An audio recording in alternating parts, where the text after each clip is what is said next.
Olá, muito boa tarde para vocês. Está começando agora mais um BMC Now nesta sexta-feira. Eu sou Rana Beltrão, vamos juntos então acompanhar do pré ao fechamento do mercado na companhia dele, Rafael Lara, trazendo também comigo em tempo real as notícias que mais estão impactando este finalzinho de semana. São agora 4 horas e 40 minutos, a gente já segue aqui trazendo informações após enfrentar uma semana de queda e de muita volatilidade. Ibovespa apresenta bom desempenho aí nessa sexta e segue operando acima dos 122 mil pontos, mas antes de confirmar esse número, eu vou chamar já ele, o Rafael Lara, que está sempre de olho aí para saber como é que está a movimentação, se ainda segue nesses 122 mil pontos. Rafa, boa tarde para você.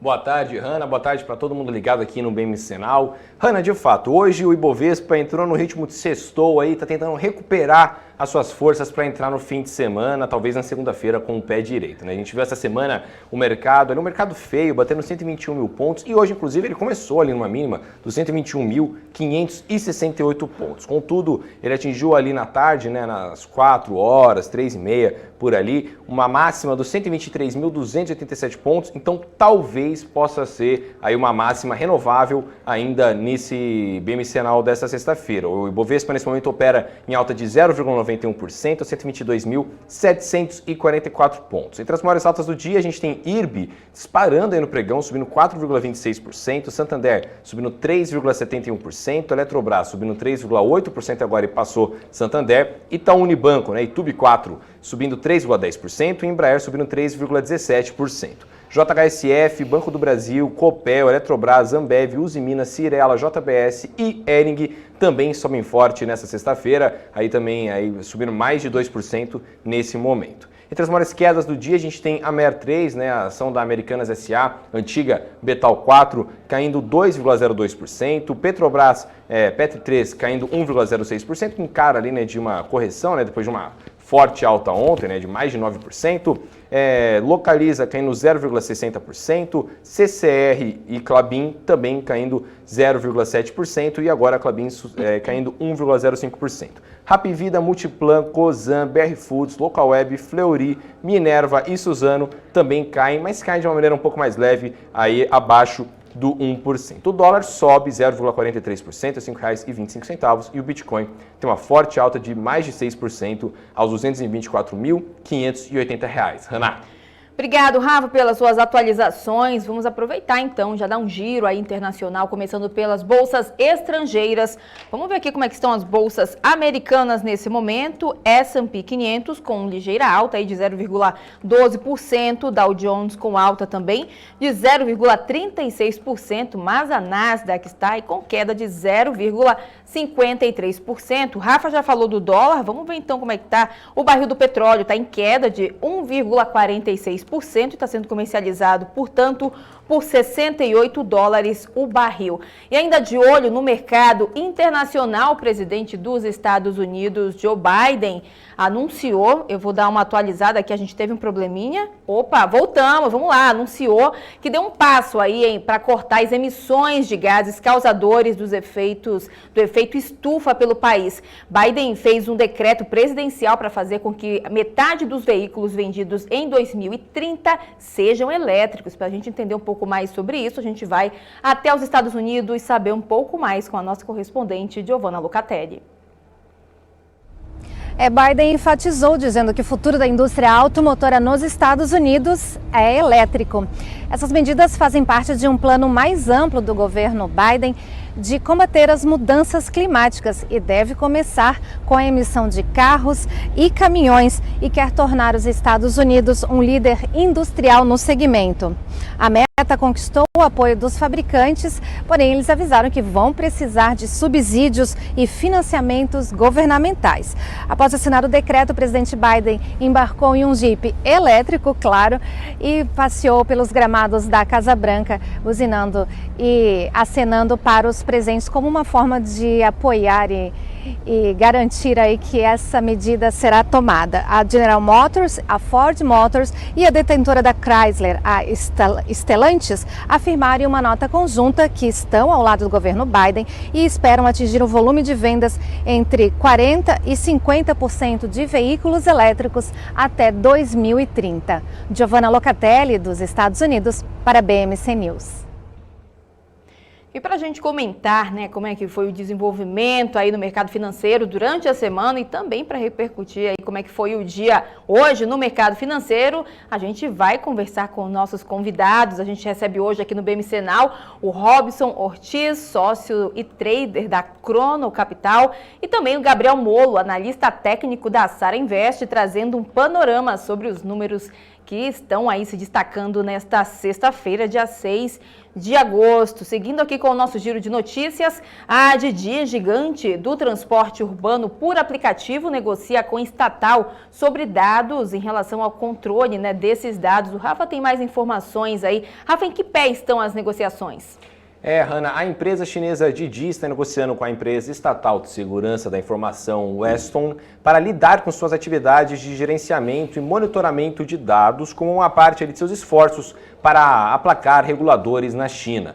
O grupo chinês foi alvo de uma investigação no país poucos dias depois de levantar 4 bilhões e 400 milhões de dólares numa oferta inicial de ações nos Estados Unidos. A administração do ciberespaço da China abriu no mês passado uma investigação sobre a Didi, citando a necessidade de proteger a segurança nacional e o interesse público. A Didi negocia com a Weston, que seria a principal empresa terceirizada a gerenciar seus enormes dados, hoje armazenados internamente, de acordo com orientações dos reguladores.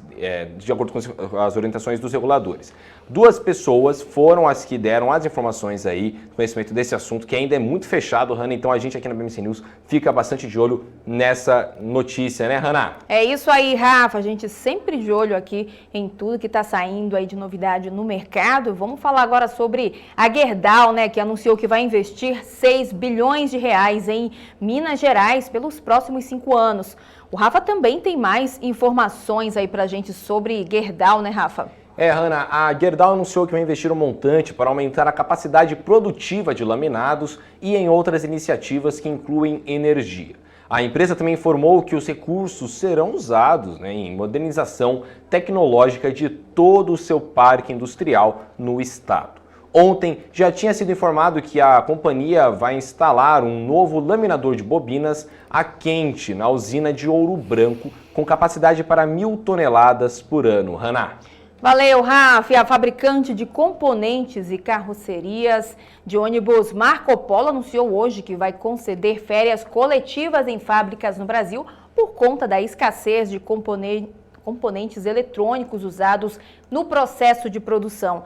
A partir do dia 23 de agosto, a produção na planta de San Marino, no Rio Grande do Sul, vai ser interrompida por 20 dias, enquanto em Anahead, também no Rio Grande do Sul, e também em São Mateus, no Espírito Santo, as férias coletivas serão de 30 dias. De acordo com o Bradesco BBI, a notícia é negativa para Marco Polo, já que a paralisação da produção em agosto deve ter forte impacto nos volumes do terceiro trimestre, já que devem ser impactados negativamente pelo fim das regras do programa social Caminho da Escola. E a empresa Enauta alcançou a marca de produção diária de quase 19 mil barris de petróleo no mês de julho. Rafa, mesmo com o resultado, aí o número da produção ainda ficou abaixo do esperado pela companhia, né? Hanna, a Enauta, empresa de exploração de petróleo, alcançou uma produção diária de 18.700 barris equivalentes de petróleo no mês de julho. O resultado ficou abaixo dos 20 mil barris fabricados por dia registrados no mês de junho. A conta já incorpora 100% da produção do campo de Atlanta, que sozinho contribuiu com 9.700 barris de petróleo produzidos por dia. O resto da operação veio do campo de Manati, localizado no estado da Bahia, no qual foram extraídos 3.200.000 metros cúbicos de gás natural por dia, equivalentes a quase 9 mil barris ao dia. A produção total da Enauta em julho foi de 578 mil barris entre petróleo e gás. Hanna. Valeu, Rafa, pelas suas informações aqui no BMC Now. Vamos falar então agora de Via também, né, que informou hoje que vai alterar a sua denominação social para Via SA, em linha, abre aspas, em linha com a mudança da marca.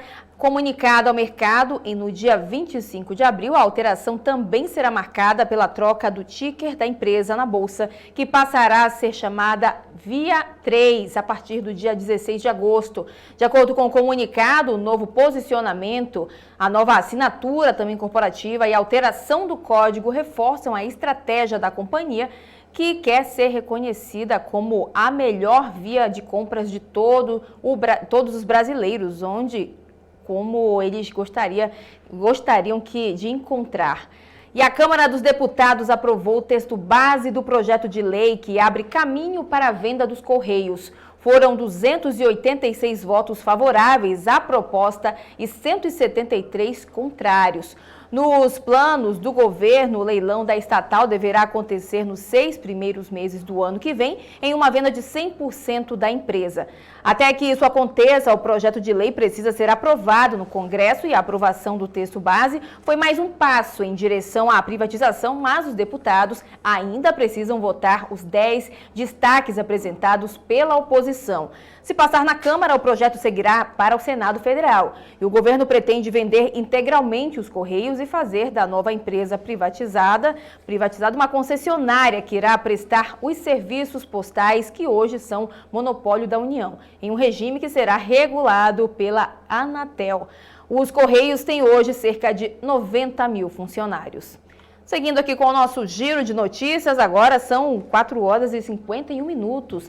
As lojas Americanas e as lojas Marisa e Americanas SA divulgaram fatos relevantes negando a existência de acordo entre as duas empresas, embora tenham confirmado um contrato aí entre elas. O Rafa tem mais informações, atualizações aí, né, Rafa, sobre o setor varejista. Essa foi a fofoca do mercado da madrugada de ontem para hoje, né, Hanna? No caso das lojas Marisa, a varejista disse ter contratado uma assessoria para avaliar alternativas de otimização de estrutura de capital, mas disse que não possui neste momento qualquer acordo concreto para a realização de uma operação, seja com a Americanas SA ou seja com outro participante do mercado. O documento publicado pela Americanas fala em vazamento de informação e afirma que a empresa sempre monitora no curso normal de seus negócios, inclusive por meio de assessores financeiros. Eles monitoram, né, potenciais oportunidades no mercado. O comunicado confirma que assessores da empresa mantiveram contato preliminar com assessores da Marisa, sendo que não há qualquer tipo de formalização de interesse por parte da Americanas. Hanna. Obrigado, Rafa. Seguindo aqui, em menos de um ano depois de chegar à Bolsa de Valores, a Redditor São Luís acelera a expansão da rede de hospitais por meio de aquisição de concorrentes e também por meio do investimento em construção e ampliação de unidades próprias, em especial da marca Star de alto padrão. Nos 6 primeiros meses deste ano, a companhia realizou pouco mais de 3 bilhões de reais em investimentos em 43 projetos. Entre eles está a construção da maternidade Star em São Paulo, que será ainda entregue neste ano. E a Oderich compra a fábrica de comida em conserva da Comisa. Quase um trava-língua aí essa notícia, né, Rafa? Rafa, inclusive, fala aí pra gente, a companhia chegou a informar aí o valor dessa negociação? Hanna, a Oderich, companhia que atua no setor alimentício, afirmou ali que firmou um contrato de aquisição da fábrica de comida em conserva da Comisa, com uma aprovação do CAD, né, o Conselho Administrativo de Defesa Econômica, em uma transação que não teve o seu valor divulgado. A fábrica em questão, sob titularidade da BSF, tem ativos consistentes, com uma planta industrial localizada na cidade de Lusiânia, em Goiás, dispondo de máquinas e equipamentos relacionados à fabricação de conservas de legumes e outros vegetais. Atualmente, as marcas de alimentos não estão sendo utilizadas em âmbito nacional e nem internacional. A aquisição da BSF, então detida pela Comisa, que agora pertence à Oderich, fundada em 1879 em Porto Alegre, possibilitará a expansão de sua atividade de produção de conservas, com uma nova planta industrial e a possibilidade de exploração de novas marcas. Hanna. Obrigada, Rafa. E a Braskem deve voltar a pagar dividendos neste ano, após 2 trimestres consecutivos de resultado recorde. A petroquímica, que distribuiu proventos aos acionistas pela última vez, lá em 2019, sobre os resultados do exercício anterior, vai analisar o assunto neste semestre e também mantém a aposta na retomada do grau de investimento a curto prazo. A Braskem encerrou o segundo trimestre com receita líquida de 26 bilhões de reais, resultado operacional recorrente a 9 bilhões de reais, de lucro e lucro também de 7 bilhões na esteira do forte desempenho operacional e também em relação aos níveis históricos. Para o restante do ano, a perspectiva é de manutenção do cenário positivo. Vamos lá então, Rafa, são 4 horas e 55 minutos, a gente está caminhando aí para um finalzinho de pregão aí dessa sexta-feira, semana complicada. Vamos ver então como é que está a movimentação da Bolsa hoje? Claro, Hanna. Bom, o Ibovespa de fato vai fechar aí, né? Vou até atualizar aqui o indicador para a gente não ter nenhuma informação desencontrada, mas ele vai fechar em alta aí, né? Agora aos 0,92%, aos 122.754 pontos. Se a gente puder dar uma olhada aqui na tela aqui de trás, ó, as ações que sempre mostram as mais negociadas, Vale e Petrobras, sempre tem um volume muito grande de negociação, por isso são até os maiores quadrados aqui do nosso mapa de calor. Mas está o Unibanco hoje com uma alta de 2,90%, o Banco Bradesco com uma alta de 2,16%, se recuperando um pouco do baque que tomou na semana. O Banco do Brasil também subindo, o Gerdau, Ambev, JBS, Uzi Minas, Açaí, B3 e BTG também subindo. Mas a maior alta do dia realmente vai ficar com as ações de IRB, subindo 3,72%, com volume de negociação de quase 187 milhões de reais. Eletrobras fica em segundo lugar, com uma alta de 3,68%, enquanto Santander sobe 3,59%. Esse é o top 3 aí dessa sexta-feira, Hanna. Já entre as maiores quedas do dia, a gente vai ter ali a Mer 3, né, realmente sendo a maior queda do Ibovespa hoje, caindo 2,12%, com 135, quase 136 milhões de reais de negociação. Rapvida também acompanha ali a ação da Lojas Americanas, né? Enquanto o Rapvida está caindo 1,25% aos 95,79 milhões de reais de negociação. Petrobras, Cosan, Suzano também caem nessa sexta-feira. Hanna. Valeu, Rafa. Vamos seguir então aqui com o nosso BMCenal dessa sexta. A gente recebe agora o Robson Ortiz, sócio e trader da Cronor Capital, para comentar o cenário do mercado com a gente. Robson, primeiramente, obrigada por estar aqui com a gente no BMCenal. Seja muito bem-vindo.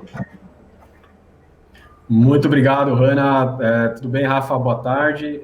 Pessoal, primeiramente, antes de mais nada, quero dizer que é um prazer, uma honra receber o convite para estar aqui no canal com vocês. E agradecer em nome aqui da Cronor Capital o convite e espero voltar mais vezes aqui.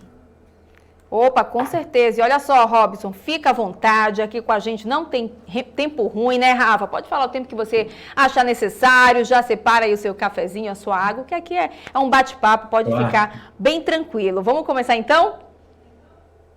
Vamos lá. Vamos lá então, né? A gente está vendo aí o mercado ensaiar uma recuperação e tentar passar dos 123 mil pontos. Estou dando uma atualizada aqui, está agora 122.754 pontos, com uma alta aí de 0,92%. Queria que você falasse aí como é que você analisa o índice nesse momento, se você acha que isso pode ser uma tempestade passageira, como é que o investidor pode analisar a situação no momento depois de uma semana também como essa? Claro. Bom, acho que é interessante trazer um pouco do que a gente discute aqui no dia a dia com os investidores, quando a gente olha para o índice no patamar que está agora, até dando um passo atrás aqui, é importante a gente tentar também analisar em que momento, né, do ciclo atual da economia a gente se encontra, até para tentar ter um norte melhor para direcionar os nossos investimentos, né, em quais empresas, em quais setores a gente procura alocar agora para esse segundo semestre, tá, Renato?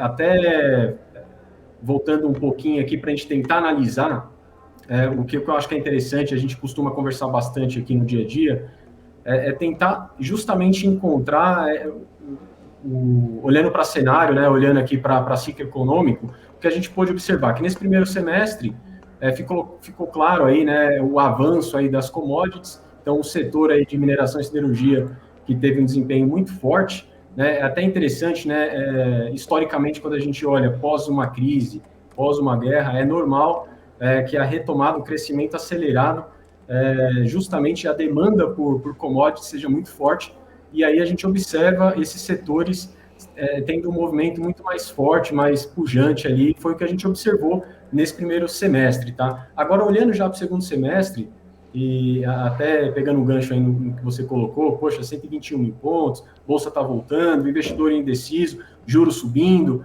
né? De que maneira a gente pode se posicionar agora? Bom, a gente acredita que, visto que, vamos colocar assim, a primeira fase, né, já tenha passado, que a gente pode colocar que a gente está numa segunda fase agora, procurando setores que ficaram mais descontados, setores que ficaram, de maneira geral, de lado ali, né, enquanto a gente via as commodities puxando bastante, a gente observa, a gente está de olho agora mais para a economia local, né, empresas mais ligadas à economia doméstica, de maneira geral, tá? Então, a gente observa aí varejo, que sofreu bastante, shoppings, setor de educação.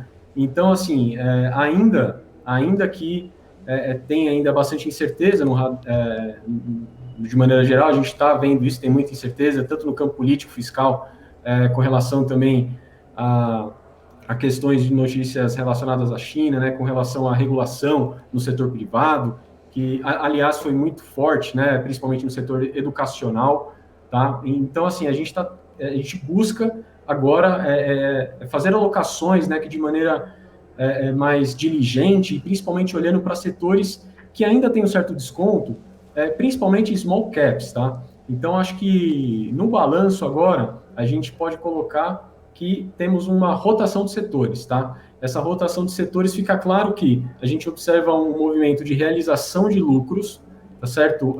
No setor de commodities, não que o investidor vai deixar de investir nesse setor, até porque essas empresas estão com uma forte geração de caixa, então isso reflete aí no futuro em bons dividendos aí para os acionistas, tá? Então a gente observa essas empresas, né, nas carteiras recomendadas, mais com foco no dividendo, mas a gente está olhando mais para empresas de crescimento, tá? Para pegar realmente, tentar pegar carona e surfar uma boa onda de crescimento aí no setor que ficou para trás, e principalmente para as small caps, tá?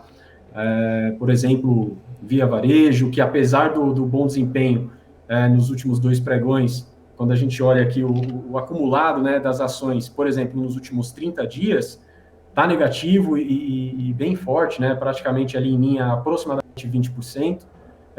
Setor de educação, a gente olha aqui, por exemplo, a Educ, que é um ativo que a gente gosta, né, tem também aí boas recomendações, no geral, quando a gente acaba observando as principais recomendações, os principais research, vamos colocar assim, tem uma ótima recomendação, porém, depois dessas pressões aí com relação à regulação, né, do setor, principalmente vindo da China, isso daí trouxe também um desempenho ali bem negativo, tá? Isso, por exemplo, o papel nos últimos 30 dias também acumula quedas aí aproximadamente de 16%, pegando ainda carona, viu, Renan, nessa questão de tese de abertura, olhando para onde que o investidor pode ter um pouco mais de carinho ali para aquele setor que ele deve olhar para tentar fazer uma alocação mais estratégica e tática de curto e médio prazo, tá?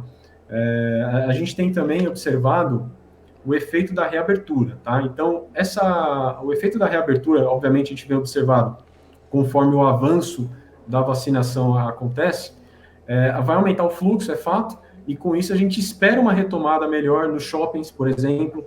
A gente tem aqui a Multiplan, que é um ativo que a gente também gosta, a gente tem, de maneira geral, boas recomendações, e os shoppings, né, de maneira geral, os preços não voltaram para o patamar pré-crise ainda, tiveram até um certo rally ali, pós-crise, vamos colocar assim, mas mesmo depois da alta, a gente está observando aqui uma queda também, tá? E pegando carona, puxando ainda nesse assunto com relação à reabertura e aumento de fluxo, obviamente a gente vai observar uma diminuição na flexibilização com relação às restrições, tá? E aí a gente deve observar, por exemplo, bares, restaurantes voltando ao normal, E aí também a gente gosta de Ambev, por exemplo, um papel que a gente vem observando no dia a dia. E esses nomes que eu estou trazendo não tem nada correlacionado às recomendações, mas pelo contrário, são nomes conhecidos que o investidor comenta com a gente no dia a dia. Então, acho que são teses assim, interessantes, são boas empresas, né? A Ambev, por exemplo, que já também divulgou o resultado, vem um resultado interessante, uma empresa que tem um market share aí no campo de bebidas assim, bem relevante. Então, a gente acredita que tem sim espaço para crescer. À medida que... sabe o que é interessante também? A gente está observando que, apesar...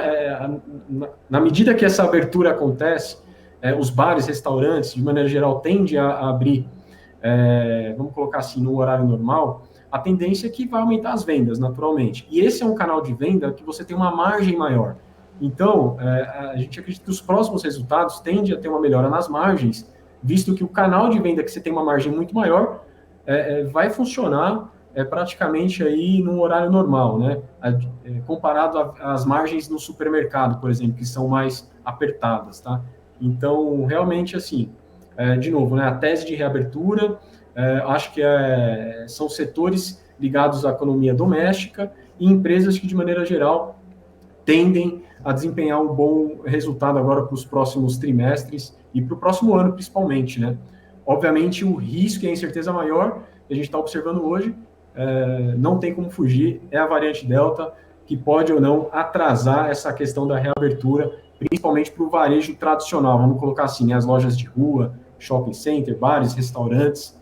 Acho que isso vai ficar ainda uma incógnita, mas no contraponto a gente já tem uma tranquilidade maior, porque apesar da variante Delta estar no radar, a gente tem a vacinação avançando forte, então a gente não acredita, pelo menos no cenário base, de que a gente teria um lockdown muito severo a ponto de frear a retomada econômica, viu, Hannah? Uhum. E, Robson, me fala o seguinte, você acredita que a gente está passando aí por uma fase, né, um tipo de ciclo? Queria saber um pouquinho também o que os investidores devem se atentar aí, né, no meio dessa volatilidade. Sim, sim. Eu acredito que agora, olhando agosto para frente, a gente pode entrar aí no que a gente chama de meio ciclo, né? No qual a gente observou claramente o aumento dessas commodities, o aumento da demanda, e outra coisa também que nós observamos foram os estímulos, né? Que as principais economias, os bancos centrais, injetaram bastante recurso na economia geral, e hoje, com isso, agora a gente tem inflação alta. Os bancos centrais agora já de olho nessa inflação precisa aumentar juros, né? Então, nessa fase, nesse ciclo que a gente se encontra, né, que a gente já acredita que estamos mudando de fase dentro do ciclo, a gente observa, então, realmente esse movimento, uma alta na inflação, bancos centrais sendo mais céleres ali no aumento de juros, a gente observou isso essa semana, e a tendência é que na próxima reunião também tenhamos aí uma alta mais célere, mas isso não só aqui do nosso lado, acho que lá fora também a gente observou hoje também o payroll, que trouxe aí uma boa notícia, né, com relação ao desemprego lá fora. Isso pode, né, de maneira geral, colaborar para que o Banco Central lá americano talvez antecipe, né, as medidas de desestimular, né, a economia para tentar frear um pouco a inflação. Então, com isso, a gente já começa a observar essa rotação do setor de fato, tá? Então, acho que o que o investidor tem que ficar atento realmente assim, para tentar surfar, tentar antecipar o movimento. Eu sei que é difícil, mas a gente tenta aqui observar essas rotações de setores para tentar entrar no melhor momento possível, né? Então, agora, se a gente tem posição em commodities, nós não vamos procurar zerar essas posições, mas a gente vai diminuir e vamos colocar um pouco mais de peso realmente na economia local, né, nas empresas domésticas, tá? Tenho visto também notícias relacionadas aí a aluguel de veículos, que vem aumentando. Então, assim, tudo que está relacionado à reabertura, que deve trazer maior lucro para as empresas, né, de maneira geral, assim, para essas empresas ligadas à economia doméstica, eu acho que são esses setores que a gente tem que ficar de olho, né? Varejo, educação, telecom, então, empresas que de alguma forma está ligada a esse tipo de setor. E a gente tem trocado essa figurinha com o investidor no dia a dia, e te confesso que essas são as empresas e os setores que a gente tem mais, que a gente observa maior preocupação, mas se a gente puder resumir aqui, empresas que estão, que são consideradas, né, vamos dizer assim, são consideradas small caps. Eu acho que são empresas mais de crescimento, né, e principalmente anticíclicas, fugindo um pouco desse ciclo de commodities, fugindo um pouco das exportadoras e olhando um pouco aqui para a economia local, porque realmente a gente tem aqui um atraso muito grande, e nos múltiplos, né? Eu acho que olhar os múltiplos também traz um conforto para nós, quando a gente conversa com o investidor que está ainda com receio e está na dúvida, né? Fala, poxa, eu devo ou não entrar na renda variável agora que o juro subiu, e essas tensões no radar, mas aí a gente começa a olhar os múltiplos e a gente enxerga uma grande oportunidade ainda. Por exemplo, historicamente, o múltiplo PI, né, ou seja, o preço sobre lucro das empresas, a gente acaba utilizando bastante aqui para avaliar, por exemplo, quão caro está um ativo comparado ao outro. Se a gente olhar o múltiplo no geral, né, da Bolsa, que historicamente roda ali em torno de 12 vezes, tá, aproximadamente, se a gente olhar hoje, no fechamento de julho, esse múltiplo estava em torno de 8,8 vezes, né? Então, isso mostra que as empresas estão negociando a múltiplos descontados, tá? O que sugere aí uma entrada, então, o que sugere uma boa simetria de risco-retorno, tá? Obviamente, isso é um múltiplo médio, né? Mas quando a gente olha single names ali, a gente vai procurar empresas específicas. Se a gente for olhar empresas de crescimento, empresas que sofreram muito, a gente pode ter uma simetria ainda maior, tá? Então, esses nomes que a gente acabou mencionando agora, como Via Varejo, que é um case aí de turnaround, já tem um bom tempo que está passando aí, que já passou por essa fase, né, inicial, mas que está investindo bastante no seu marketplace. E no setor de varejo como um todo, a gente vem observando que boas empresas que têm caixa estão aproveitando para fazer M&As, então é outra coisa que o investidor pode ficar de olho, e a gente aqui acompanha também. Então, acho que assim, empresas de qualidade, de crescimento, small caps, acredito que seja o melhor caminho agora para aquela fatia da carteira do investidor que está dedicada a empresas de renda variável, a parte de renda variável, né, perdão, a empresas nesse setor com foco no crescimento, tá? Uhum. Perfeito. Agora, Robson, novamente seja muito bem-vindo aqui ao BMCenal, tá certo? Eu queria só antes de fazer a pergunta, muita gente aqui no chat está comentando aqui, estão adorando o Robson, a Mariana Conde, por exemplo, falando excelente analista, o Nelson falando que JHSF está com resultado fortíssimo, o Rui das Neves, grande Rui das Neves, um abraço para ele, falando, o convidado mostrou que é ser anti-manada, profissional de mercado mesmo, concordo 100%, Robson, o pessoal tá te adorando aqui, viu? Ó, o Ricardo aqui fez uma pergunta interessante, ele perguntou sobre o setor de construção civil, se você acredita que ele recupera ou continua na lona. E era justamente sobre isso minha pergunta. Quais setores que você acha aí que podem se destacar no segundo semestre? Né? A gente vê aí um pouco o varejo, né, nessa tese de que com a retomada econômica ele vai ter ali um respiro, shoppings também, educação também, né, com a retomada das coisas, alimentação com consumo primário. Quais setores você acha que podem se destacar e a construção civil está entre eles ou não? Bom, vamos lá, Rafa, mais uma vez, obrigado. E fico muito contente aí com os feedbacks aí no chat. Bom, vamos lá. Construção civil, sem dúvida, acredito que tem sim grande potencial. É um setor que, apesar vamos colocar assim, da fase difícil, né, que a gente tem passado, mas que conseguiu ali, de maneira geral, crescer as vendas, crescer as principais empresas ali olhando para o seu estoque ali de terrenos e tudo mais, investindo forte em novos lançamentos.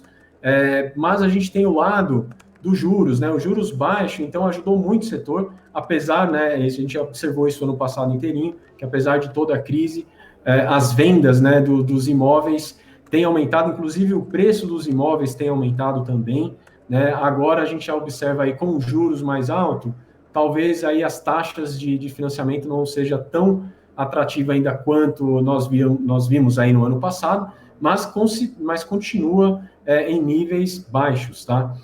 Então, acho que assim, o setor ele tende sim a desempenhar, de maneira geral, assim, a desempenhar um bom crescimento, tá? E ainda, andando junto ainda com relação à taxa de juros em níveis, vamos colocar assim, níveis baixos ainda, eu acho que nesse nível a gente ainda consegue porque vale lembrar também, viu, Rafa, que outra coisa que ajudou muito o setor também, além dos juros baixos, é claro, a gente observou novas modalidades de financiamento, tá? Por exemplo, utilizar o IPCA mais uma taxa. Então, isso trouxe novas alternativas, né, para aquelas pessoas, as famílias que tendem aí a aprovar financiamento, porque conseguiram ali taxas menores, enfim. Então, acho que esse setor, sem dúvida, está dentro aí do setor que o investidor deve ficar de olho aí para esse próximo semestre, tá? Inclusive, tem boas empresas que também pagam bons dividendos, né, dentro desse setor. Não somente olhando para crescimento, para ganho de capital, mas enquanto você aguarda esse ganho de capital, esse crescimento, caso como o Cyrela, por exemplo, a gente observa que ela é uma empresa que paga bons dividendos, né? Então, acho que assim, dentro desse setor, se a gente se posicionar naquelas construtoras que tendem a atender o público médio e alta renda, que é um público que continuou investindo, eu acredito que você tem condições de esperar para ter um bom ganho de capital e, obviamente, ainda receber dividendos, né? Então, enquanto a gente tem os juros nesse patamar, 5,25, podendo chegar aí, alguns analistas comentam até 7, talvez 7,5, depende muito aí do apetite aí de cada casa, mas, de maneira geral, você tem condições de investir em boas construtoras, galgar aí dividendos e ter um bom ganho de capital com o crescimento e com a continuidade aí das vendas, tá? Olha só, gente, já são 5 horas e 16 minutos. Eu já queria agradecer a sua participação aqui no BMC Now. Espero que você volte mais vezes aqui para a gente conversar bastante, tá bom? Muito obrigado, Hanna. Foi um prazer. Com certeza estou à disposição. Muito obrigado mais uma vez e uma excelente tarde aí a todos. Obrigada, eu que agradeço a sua participação aqui. Um ótimo final de semana para você. A gente conversou, né, agora com o Robson Ortiz, sócio e trader da Cronor Capital. Vamos seguir, então, com a nossa atualização sobre o fechamento do mercado hoje. Vamos voltar com o Rafael Lara, que já tem agora a movimentação de todos os setores. É isso, Rafa? Hanna. Bom, vamos dar uma olhada na nossa divisão setorial do Ibovespa, né? Esse Ibovespa que hoje teve um ritmo aí de correção, se a gente puder dar uma olhada agora na tela. Bom, todos os ativos no momento ali da análise estavam com um retorno de 0,89% positivo, que pareceria, né, um pouco, sei lá, meio vai não vai, né? Mas se você for ver ali o setor de serviços financeiros, subiu 2,25%, uma forte alta aí nessa sexta-feira. Produtos básicos de consumo, serviços de utilidade pública também subiram mais de 1% hoje, juntamente com serviços de comunicação, que subiram 1,49%. Entre os vermelhinhos, tivemos ali o setor de energia, caindo 0,43%, atendimento à saúde, caindo 0,48%, e tecnologia da informação, caindo 0,24%. Hoje um mercado bastante aí com cara de sexta-feira, e se Deus quiser, na segunda vai sair aí um retorno aí, porque é muito triste, né, Hanna? A gente ficar falando de mercado a 121 mil pontos é algo que o investidor não gosta muito, né? O negócio é 130, 140, 150, 200 mil pontos, não é um número muito animador, né, Rafa? Mas é importante aí também os telespectadores, o pessoal ficar de olho aqui na programação da BMC News para ficar atento, né, do porquê que esse número está baixando tanto, do porquê alguns dias consegue respirar e fechar acima aí do que já estava trabalhando ao longo de todo o dia. A gente, é claro, sempre de olho aqui em tempo real, né, Rafa? Exatamente, Hanna. Vamos lá então, seguir agora com o nosso giro não, a gente tem uma matéria agora, né, em relação à Qualcomm, produtora de chips para celulares, que fez uma oferta de quase 5 bilhões de dólares para adquirir a fabricante de autopeças Veoneer. Vamos acompanhar.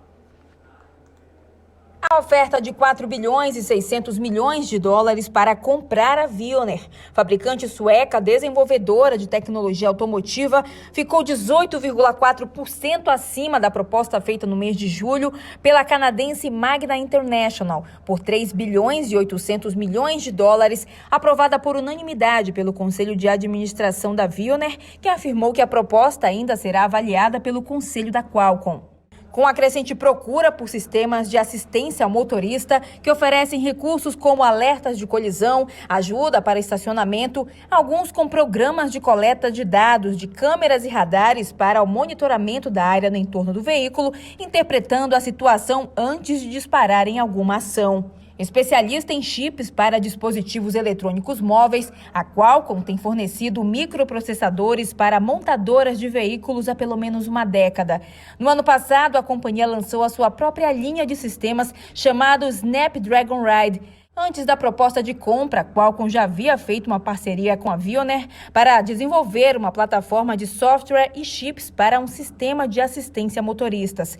Com a aquisição, a Qualcomm fortalecerá sua posição no mercado de tecnologia de assistência à condução. E agora a gente traz mais informações, atualizações sobre os balanços das empresas. Começando pela Ouro Fino, que quase dobra e soma 29 milhões de reais no segundo trimestre. O Rafa tem os números aí da companhia. Na Ouro Fino Saúde Animal, empresa atuante no setor da indústria veterinária, viu seu lucro quase dobrar no intervalo de um ano, somando 29 milhões e 100 mil reais no segundo trimestre deste ano, ante o saldo de 15 milhões e 200 mil reais na comparação com 2020. O EBITDA ajustado, indicador que mede o resultado operacional e não considera despesas relacionadas a projetos de ativos intangíveis, totalizou 50 milhões e 800 mil reais no período, um salto de 31,6% em comparação com o segundo trimestre de 2020. A receita líquida da Ouro Fino também expandiu em um ano, na faixa de 33,9%, com um saldo positivo de 231 milhões de reais. Ana. Obrigada, Rafa. E agora vamos aos números da JHSF. A empresa registrou lucro líquido de 321 milhões no segundo trimestre de 2021, uma alta de 26,4% em relação ao resultado do mesmo período do ano passado. O EBITDA ajustado também registrou expansão e foram 444 milhões de reais, uma alta de 158,8% ante os números correspondentes ao segundo trimestre. A receita da companhia entre os meses de abril e junho foi de 662 milhões de reais, um avanço de 162,5% na comparação anual. A equipe administrativa da JHSF atribuiu o resultado ao aquecimento do mercado de shopping centers em relação a 2020, quando ainda enfrentavam muitas restrições à mobilidade impostas aí por causa também das perdas no setor. A empresa destacou que os resultados do segundo trimestre deste ano também foram melhores do que o mesmo período visto aí em 2019, quando ainda não havia pandemia da Covid-19. Seguindo aqui com as atualizações, a Eneva aumentou em 38% o lucro líquido no segundo trimestre, com antecipação de despachos de suas térmicas que foram chamadas a produzir antes e devido aí à seca que afeta a geração hidrelétrica do país. O Rafa tem mais detalhes para a gente sobre esse balanço. O lucro líquido no segundo trimestre foi de 118 milhões de reais. Nesse contexto, a geração de caixa medida pelo EBITDA ajustado da Eneva cresceu 35% na comparação com o segundo trimestre de 2020, para 377,5 milhões de reais, enquanto a receita operacional líquida saltou 85,6% para 962,5 milhões de reais. A Eneva, que produz o próprio gás consumido pelas termoelétricas, possui 6 unidades geradoras de energia. Dessas, 4 são movidas a gás natural, todas situadas no Maranhão, enquanto outras 2 são a carvão, sendo uma no estado maranhense e outra no Ceará. No segundo semestre, somente ali, onde as empresas ali, as termos técnicas ali da Eneva produzem menos ali por conta das condições secas, provavelmente vão operar toda a metade do ano. Hannah. Obrigada, Rafa. A ERG divulgou uma queda de 94,4% em seu lucro líquido no segundo trimestre deste ano. De 126 milhões e 800 milhões de reais de lucro no mesmo período do ano passado, a empresa passou para 7 milhões de reais entre os meses de abril e junho. Segundo a companhia, a diferença entre os seus resultados se deveu aí aos créditos do PIS e COFINS que acabaram contabilizando no balanço do ano passado, o que acabou também melhorando os números naquela ocasião. Quando a comparação anual é feita sobre a receita líquida, a vantagem é do segundo trimestre deste ano, em um saldo de 197,2% aos 353 milhões e 200 mil reais. O EBITDA ficou em 21 milhões e 800 mil reais, uma redução de 70%, ante os 73 milhões e 300 mil reais registrados no segundo trimestre do ano passado. E a Tupi também reverteu prejuízo de 15 milhões de reais no segundo trimestre de 2020. A Tupi lucrou 31 milhões de reais entre os meses de abril e junho deste ano. Já a receita líquida somou 1 bilhão e 600 milhões de reais, maior cifra da história, com um aumento de 7% em relação ao primeiro trimestre decorrente da recomposição de preços, um repasse parcial de custos com materiais e também o melhor mix de produtos. O EBITDA ajustado, que mede o resultado operacional, ficou em 186 milhões de reais, ante os 2 milhões de reais negativos que foram aí registrados no ano passado. Segundo a empresa, o número foi afetado pelo descasamento entre os custos de preço de frete e também de materiais, além da qualidade de insumos. A empresa gerou um caixa de 44 milhões de reais contra os 9 milhões de reais no primeiro trimestre. Seguindo aqui com o nosso giro, são agora 5 horas e 25 minutos. O Burger King reduziu o prejuízo para 97 milhões de reais no segundo trimestre. Rafa, traz aí pra gente os números do balanço aí dessa companhia. Hanna, a queda foi de 48% em relação ao mesmo período do ano passado, que registrou um prejuízo de 186 milhões de reais.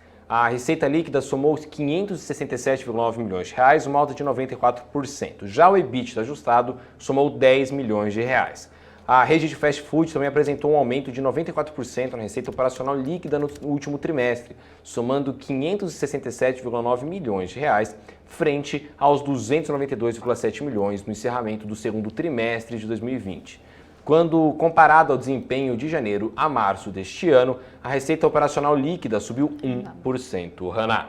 Obrigada, Rafa, pelas suas atualizações. E o lucro líquido da Tenda caiu 16,1% no segundo trimestre, na comparação anual, para 33 milhões e 800 mil reais. Já a receita líquida cresceu 32,8%, saltando aí para 698 milhões de reais. No trimestre, a margem bruta da companhia caiu 4,1 pontos percentuais para 26,6%. A margem bruta ajustada teve queda de 4,5 pontos percentuais para 27,8%. Desde o quarto trimestre, a Tenda tem feito revisões de orçamento devido às altas aí dos custos também em relação aos materiais. A incorporadora reduziu a projeção de margem bruta, ajustada para a faixa de 28% a 30% já neste ano. A estimativa anterior era de 30% a 32%. E a JBS, maior processadora de carne do mundo, entrou no mercado de peixes com a aquisição da produtora australiana de salmão por 314 milhões de reais. Rafa, dá essa informação pra gente agora. Hanna, o acordo já conta com o apoio de acionistas majoritários e deve ser concluído até o final deste ano, depois da aprovação, é claro, das autoridades australianas. A Huon, com sede na Tasmânia, é a segunda maior produtora de salmão do país, com uma produção de cerca de 35 mil toneladas de peixes e cerca de 40% do mercado local. A JBS, que planeja comprar 100% da Huon, já opera na Tasmânia com uma unidade de processamento de carne bovina em Longford. A JBS comprou a produtora de suínos Rivalea em abril, um negócio que gerou uma consulta pública da agência antitrust da Austrália para analisar o impacto da aquisição nesse mercado. Hanna.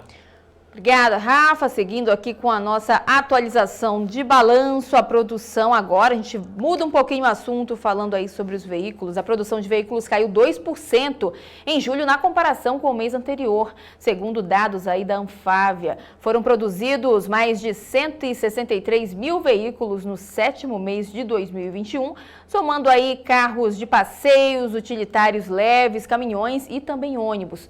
Este foi o pior resultado para o mês de julho nos últimos 18 anos. Em relação ao mesmo mês do ano passado, a queda na produção de veículos foi de 4,2%. E a fase ruim para a indústria automotiva pode ser explicada, em parte, pela falta de peças que tem atingido aí fortemente o mercado e que tem forçado as montadoras a paralisar a sua linha de montagem. Entre os itens em falta, estão destacados aí os chips, já que a linha global foi severamente afetada pela pandemia da Covid-19. E a Engie Brasil Energia divulgou lucro líquido de 319 milhões de reais no segundo trimestre de 2021, com queda de 58,4% em relação ao mesmo período avaliado no ano passado. Rafa, traz as informações sobre esse balanço. Hanna, a empresa citou impactos negativos da atualização de concessões a pagar pelo IGPM.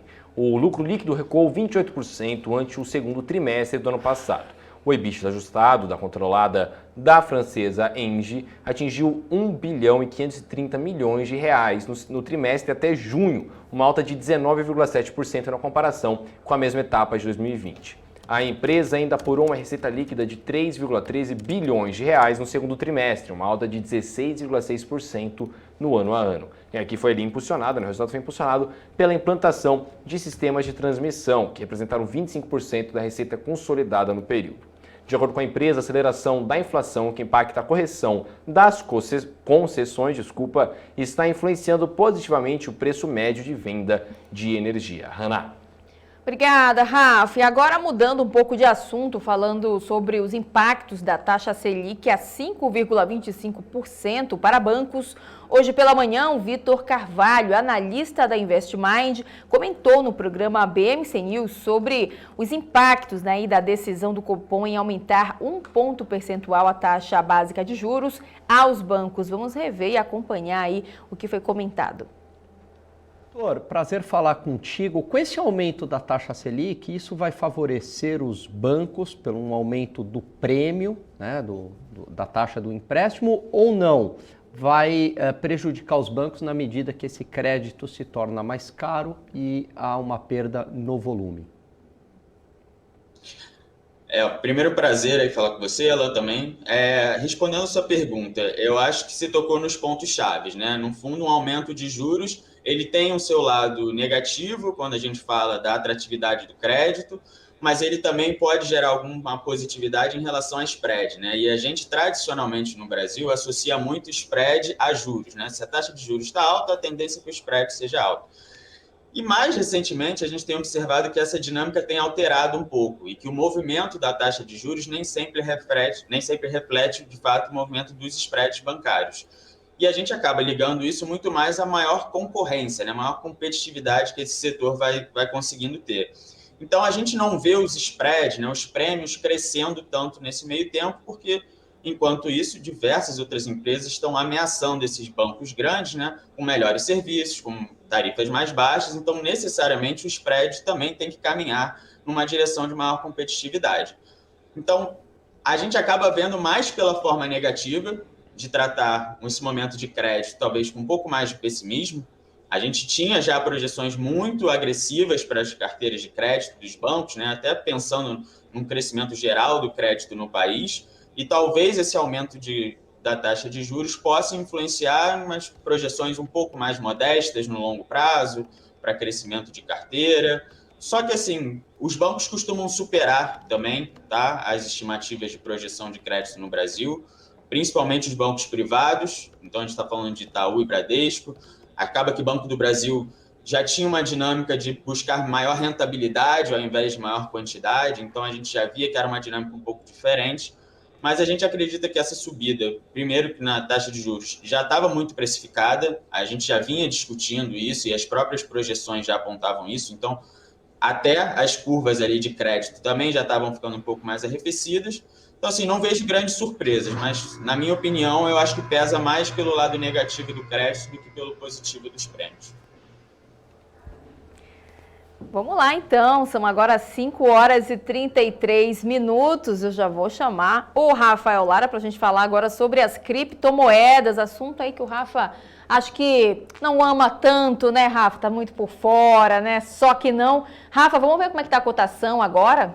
Exatamente, Hanna. Bom, o Bitcoin hoje está subindo 4,83% aos R$ 223.667. Eu até explicaria o fator disso daqui, mas eu convido a todo mundo a assistir o Crypto News, programa que vem logo após o Now comigo aqui, né, às 6 horas.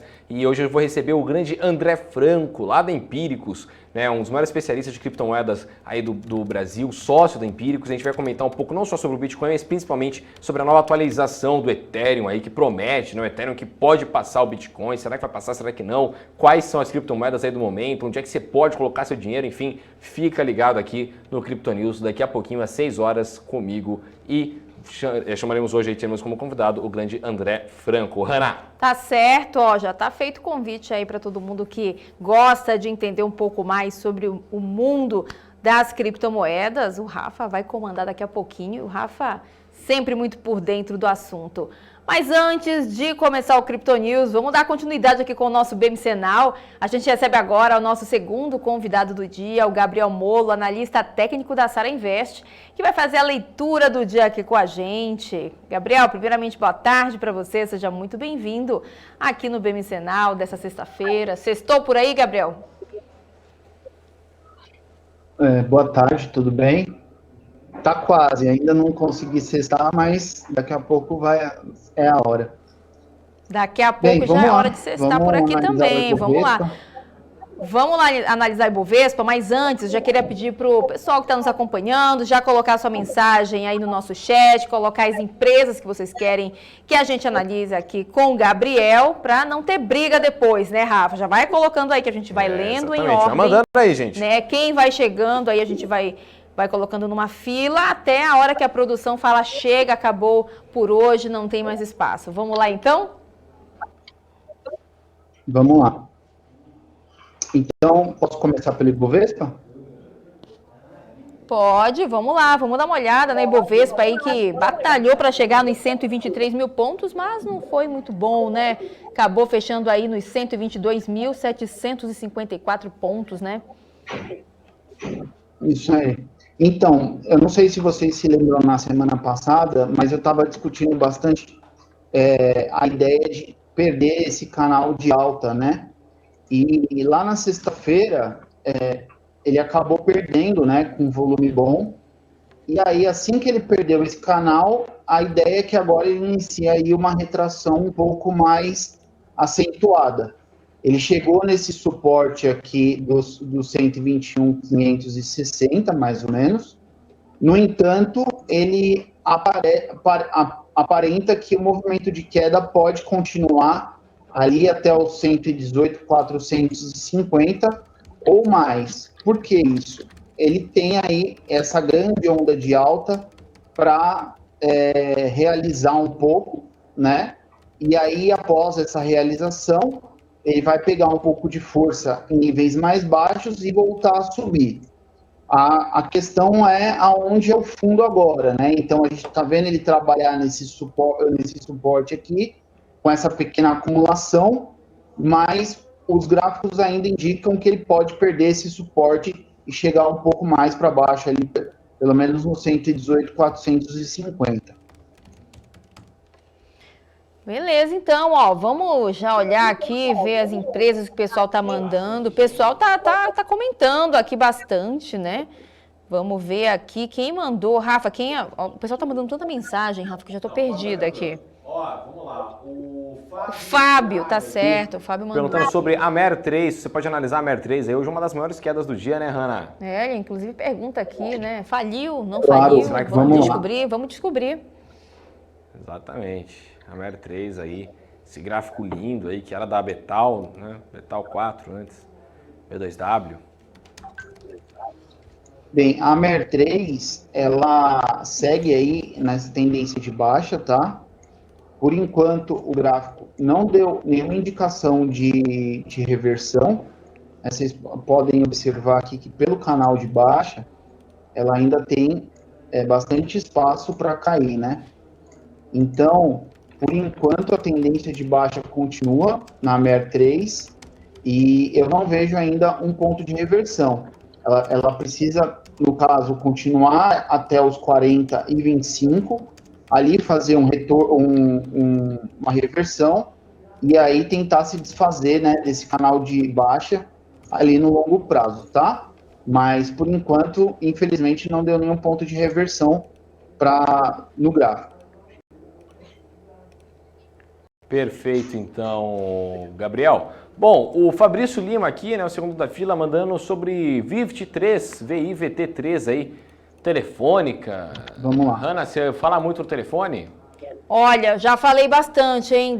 Sou um pouquinho mais das antigas, já falei bastante no telefone. Prefere que mandem agora mensagem a ou gente... ligue? Não, antes era de ligar mais, agora é mensagem mesmo. Ah, é? Mas se a pessoa manda um áudio de 5 minutos... Odeio, gente. Você odeia, né? Odeio o áudio. Eu nunca Gosto lembro de ler a mensagem. Tem gente que fala ok mandando áudio, gente. Isso é um absurdo. Comenta aqui no nosso chat se vocês acham que isso é um absurdo ou não. Mandem. Vocês acham absurdo? Vocês colocam no 2.0 também, a velocidade? Manda aí pra gente. Vamos lá. Então, vamos lá. Ok, Gabriel? Tudo. A V23, ela diferente da outra ação que a gente analisou, ela está num canal de alta bem legal, né? Vocês podem observar aqui que é um canal de alta que vem lá desde 2016, então ele tem um prazo bem longo. Testou 3 vezes e agora ela oferece um ponto de entrada interessante aqui nessa região, tá? Então eu vejo com bons olhos quem deseja comprar a Vivit, porque ao que tudo indica, ela no longo prazo deve fazer mais uma onda de impulsão aí, semelhante à última, que se valorizou ali por volta de uns 60%.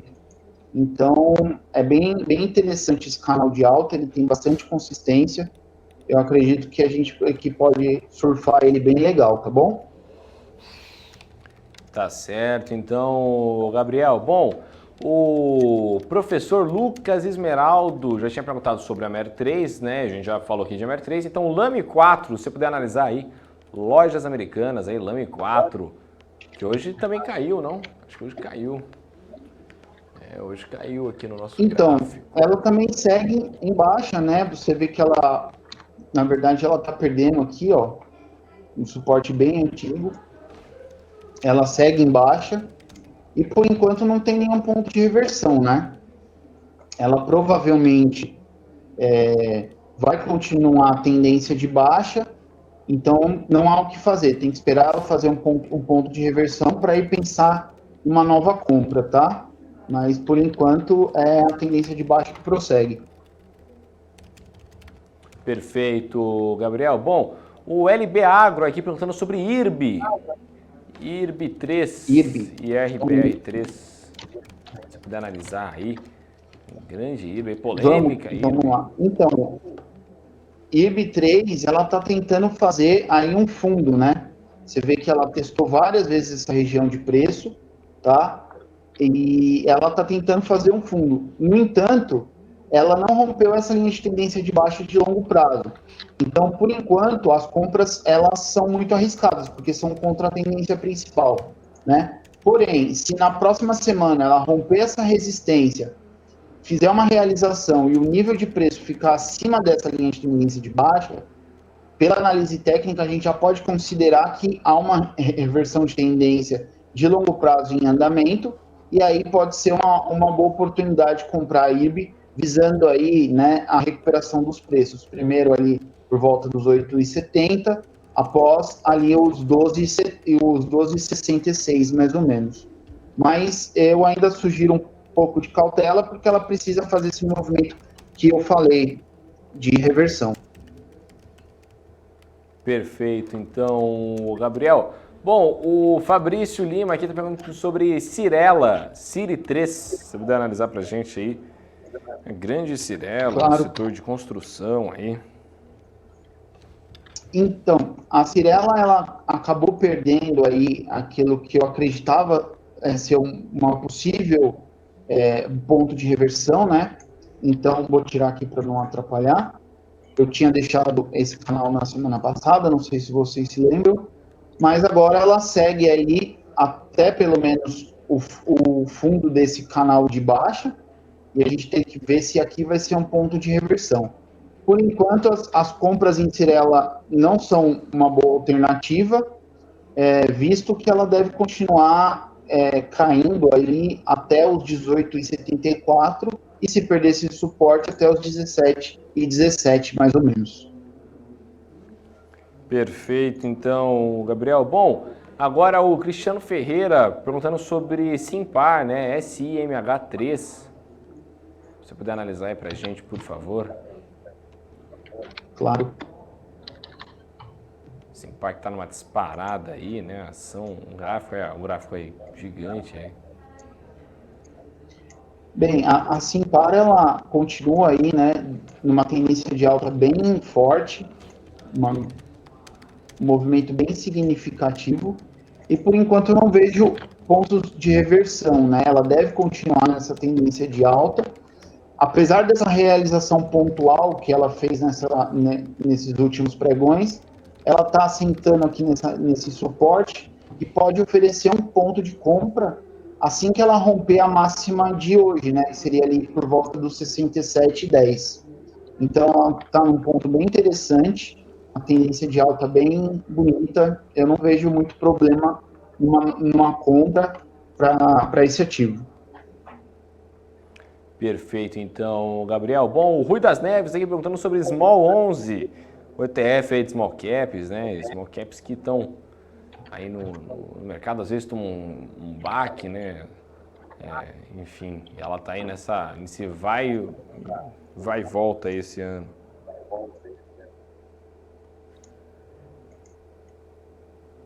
Ana, você gosta de Small Caps?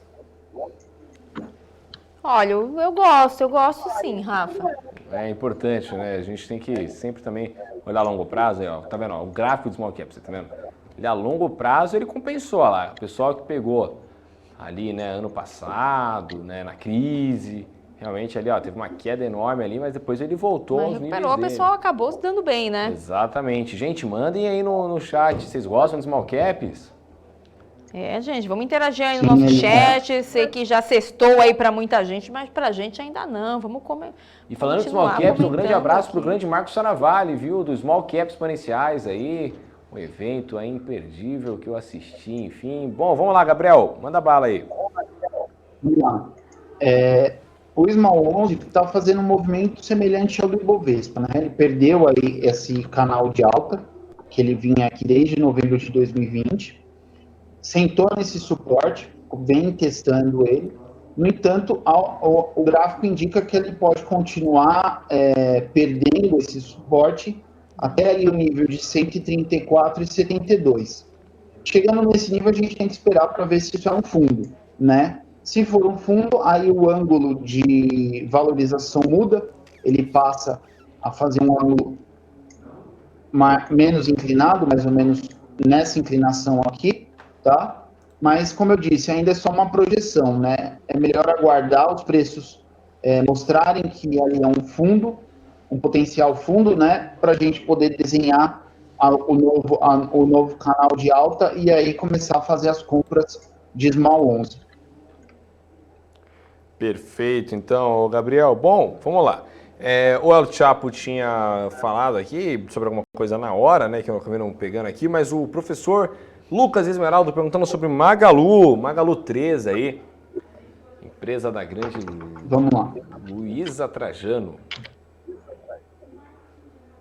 Grande Luísa Trajano aí. Se você puder analisar pra gente aí essa ação. Galera, vocês gostam de Magazine Luiza? Manda no chat aí, gente. Vocês gostam da Magazine Luiza? Vocês são mais Grupo Via, né? Enfim. O pessoal do chat, que inclusive, Rafa, o pessoal tá mandando mensagem aqui. A gente Pode tem mandar. que pedir bastante. Manda bala. E também, pessoal do chat, mandar. bom, já é sexta-feira, né, Hanna? Então a gente pode comentar pro pessoal do chat aqui como é que eles gostam, né, de passar sexta-feira, né? A gente tá nessa sexta-feira, em São Paulo não tá mais tão frio. Ah, né? mas vai continuar, hein, Rafa? Vai continuar. dar, Então talvez vai agora... continuar a previsão aí agora até o à noite, finalzinho do mês. Um bom vinho, talvez, uma cerveja. Olha, o pessoal tem até, na verdade, até a próxima terça aí, dias de sol, dias mais quentes. Verdade. Porque Será depois que o já vem aniversário chuva. será que o meu aniversário vai estar frio? Será? Será que vai dar uma rinitezinha? O que você prefere? Eu? É. Prefiro não ter rinite, né, Hanna? Rinite me derruba. Aí Bom, não dá, vamos lá, né? Gabriel, manda bala aí. Vamos.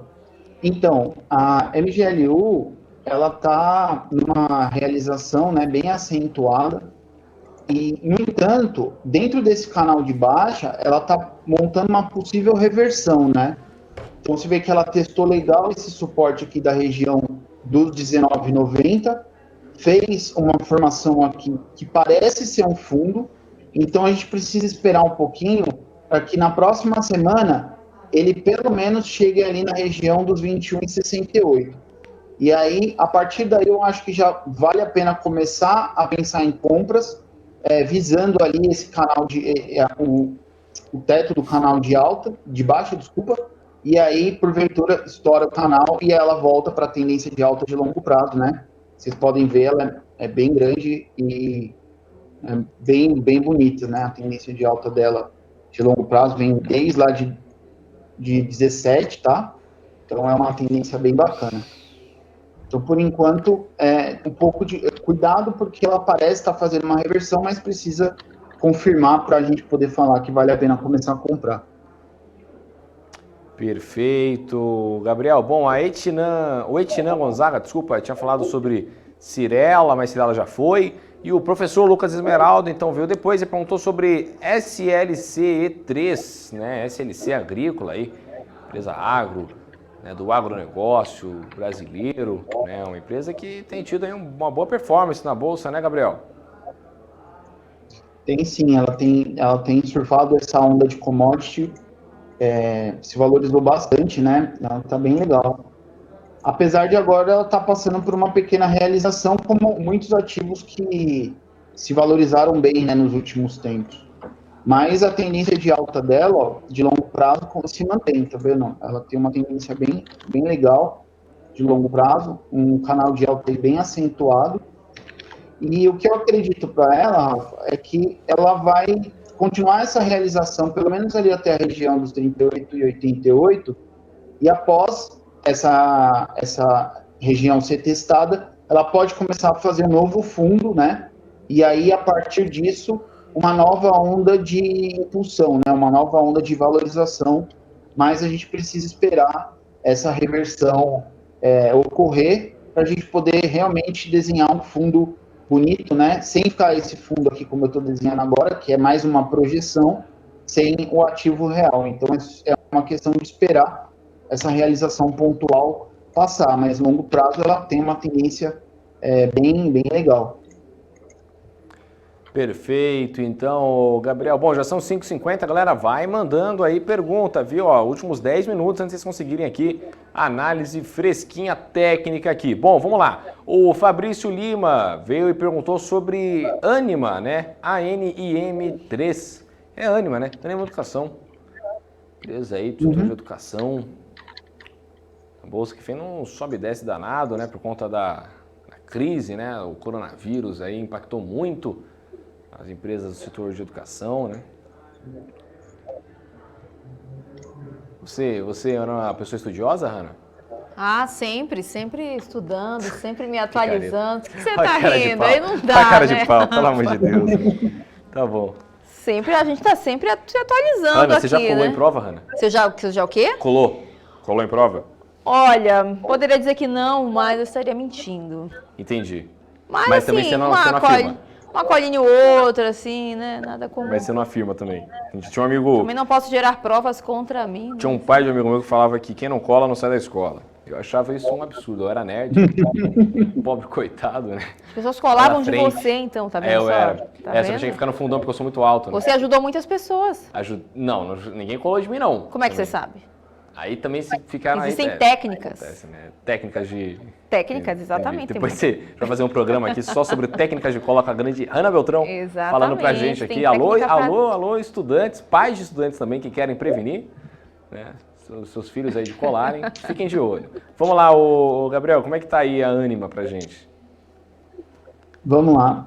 A Ânima, ela também está passando por uma realização pontual, tá? Ela parece que testou esse suporte pela primeira vez. Ainda é cedo para dizer se ela vai continuar, se os preços vão continuar acima aí da região dos 11,20, tá? A gente vai ter que esperar a próxima semana para ver. Mas o interessante é que ela está ainda dentro desse canal de alta, né, de longo prazo, que vem lá da crise. Então, eu acho que a gente pode esperar um pouco aí esse canal ser testado, fazer um ponto de reversão para então comprar. Tá? Mas no longo prazo, ela tem um viés altista e uma tendência bem bonita de alta. Perfeito, então, Gabriel. Bom, vamos lá. A gente acabou de falar então de Ânima na educação, e aí depois, logo após, o próprio Fabrício veio e perguntou sobre Itaú Unibanco, Itube 4, você puder analisar pra gente? Claro. Grande Itube 4, hoje que teve uma movimentação positiva, né, de 2,80% de alta aí, corrigindo, né, depois de ter caído forte nessa semana. Aí, Itube 4 subiu hoje 2,80% a 1 bilhão, mais de 1 bilhão de reais de movimentação. É muito dinheiro, né, Hanna? 1 bi. Aí não dá, né? Ó, tá repercutindo aqui, hein, no chat a nossa conversa, Tá repercutindo? Rafa. Ó, o pessoal falando aqui, o professor Lucas falando que não cola não sai da escola, Rui das Neves. O professor absurdo, falando isso, hein? sim, Hanna, o grupo, então, meu Deus, nem da família. E um professor, hein, falando que quem não cola não sai da escola. Alô, professor Lucas Esmeraldo, você é de escola, você é de faculdade, fala pra gente aí, ou um professor, por exemplo, de cursos, né, à parte, enfim, fala pra gente aí. Professor do quê também? Você dá prova? Você pega aluno, já pegou aluno colando? Vamos fazer essa entrevista aqui, Vamos importante. fazer essa entrevista, mas é aquela coisa, né, Rafa? A gente não pode ser bom em tudo, não era muito boa em português, redação, matemática, era Entendi, nessa, assim, mas aí você era foi boa. ali pra física e química, o negócio já complicava. Entendi. Né? Então até o 8º ano você mandou bem. Aí depois aí precisei, né, dar ajuda aí, né? Entendi. Começou como indo para direito, depois foi para jornalismo e aí a gente veio nessa. E aí é Tudo isso. bem, aconteceu a mesma coisa. Enfim, vamos embora, Gabriel. Manda bala aí pra gente. Vamos lá. Então, o Itaú, ela continua aí na tendência de longo prazo, tá? Ela fez um teste no suporte, rompeu a linha de tendência de baixa e agora parece estar pressionando essa resistência e assim que romper essa resistência, ela tem caminho livre para chegar, né, primeiro aos 33,73 e após romper os 33,73, ela pode chegar lá na região ali dos 36,08, tá? Mais ou menos 36,30. Então eu vejo com bons olhos Itaú, eu acho que fez um movimento bem legal. É só mesmo esperar a semana que vem ela romper essa resistência para ter um ponto de compra interessante e seguir nessa trajetória de valorização. Perfeito, então. Bom, vamos lá. A gente acabou de falar do grande Itaú Unibanco. O LB Agro perguntou sobre Pomo 4, Marco Polo.